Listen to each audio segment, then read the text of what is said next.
વાયુસેનાના સશસ્ત્ર અને સ્વદેશી હથિયારો જે છે તે દુશ્મન દેશો ઉપર ભારે પડી રહ્યા છે અને તેનું જ ઉત્તમ ઉદાહરણ છે વાયુશક્તિનું આ શસ્ત્ર પ્રદર્શન. જે રીતે દ્રશ્યો જોઈ શકો છો, સુખોઈ 30 નામનું જે સ્વદેશી લડાકુ વિમાન છે તેના દ્વારા અનેક જગ્યાએ બ્લાસ્ટ કરી અને દુશ્મન દેશોને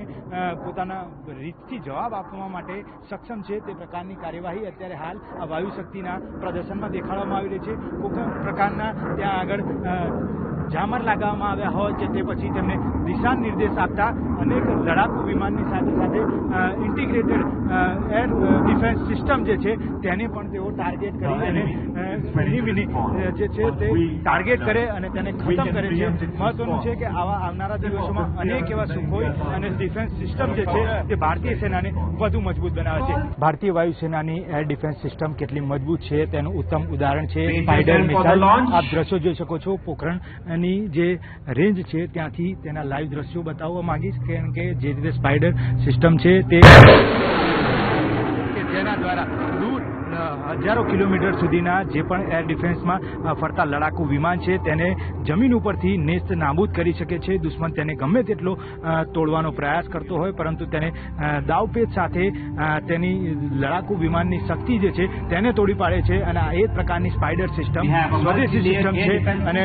જમીન સાથે જોડાયેલી છે અને તેની સાથે તેની તમામ ગતિવિધિઓ જે છે તે ગતિવિધિઓને તે મોજૂદગી સાથે તોડી પાડવાની ગતિ ધરાવે છે. મહત્વનું છે કે આવનારા દિવસોમાં આ પ્રકારની એર સિસ્ટમથી વધુ ને વધુ એરફોર્સ છે તે મજબૂત થઈ રહ્યું છે. ટેકનોલોજી છે તે સ્વદેશી અપનાવવામાં આવી રહી છે. દુશ્મન દેશોની ટેન્કોને ખાલી કરવા અને તે જમીન ઉપર રાખવામાં આવેલી રડાર સહિત જેટલી બી જે ટેન્કો છે તેને ઉડાડી દેવા માટે સક્ષમ એવા અપાચે હેલિકોપ્ટર જે છે તે દૂરથી જ તેના ટાર્ગેટ નક્કી કરે છે અને ટાર્ગેટની સાથે સાથે તમામ જગ્યાએ તેમનો જથ્થો રાખ્યો હોય, પુરવઠો રાખ્યો હોય છે તે પુરવઠાને નષ્ટ કરે છે અને ત્યાંથી તમામ જગ્યાએ એ નષ્ટ કરવા માટે સક્ષમ છે. આ પ્રકારના અપાચે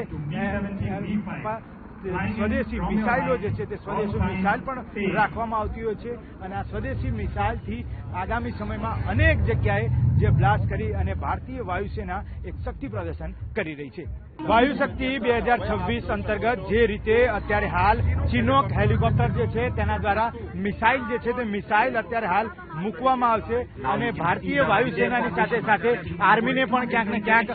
જે ઇમરજન્સી સિસ્ટમ જે છે તે મૂકવાની હોય, એરલિફ્ટ કરવાની હોય તેના માટેની મદદરૂપ થતી આ જે ચિનોક હેલિકોપ્ટર છે તે વપરાતા હોય છે. બંને ફેન જે છે તે બંને ફેન સાથે અહીંયા આગળ મૂકવામાં આવતા હોય છે અને સાથે સાથે તેની જ અંદર જે રાઇફલ્સ છે તેની સાથે મૂકવામાં આવે છે અને તેમના ટાર્ગેટ જે છે તે લાવવા માટે મદદરૂપ થાય છે. દ્રશ્યોમાં જોઈ શકાય છે એક નહીં પરંતુ બે જે ભારતીય વાયુસેનાના ચિનોક હેલિકોપ્ટર છે તેનાથી જે એર ડિફેન્સ સિસ્ટમ જે છે તે અહીંયા આગળ મૂકવામાં આવી રહી છે અને મૂકવાની સાથે જ જરૂરિયાત પ્રમાણે જે ભારતીય વાયુસેનાની સાથે સાથે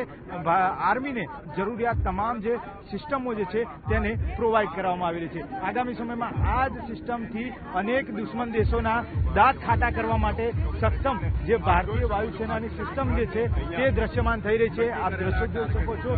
તે નક્કી કરેલા ટાર્ગેટ ઉપર અત્યારે હાલ જે જગ્યા છે ત્યાં આગળ આ વસ્તુ મૂકવામાં આવશે અને મૂક્યા બાદ તેનાથી આર્મી જે છે તે તેના ટાર્ગેટો જે છે તે નક્કી કરતી હોય છે. ન માત્ર ચિનોક પરંતુ અન્ય એર ડિફેન્સ સિસ્ટમ અને રડાર જે છે તે રડારને સાથે રાખતી હોય છે અને રડારની સાથે સાથે તે તમામ જગ્યાએ આ પ્રકારે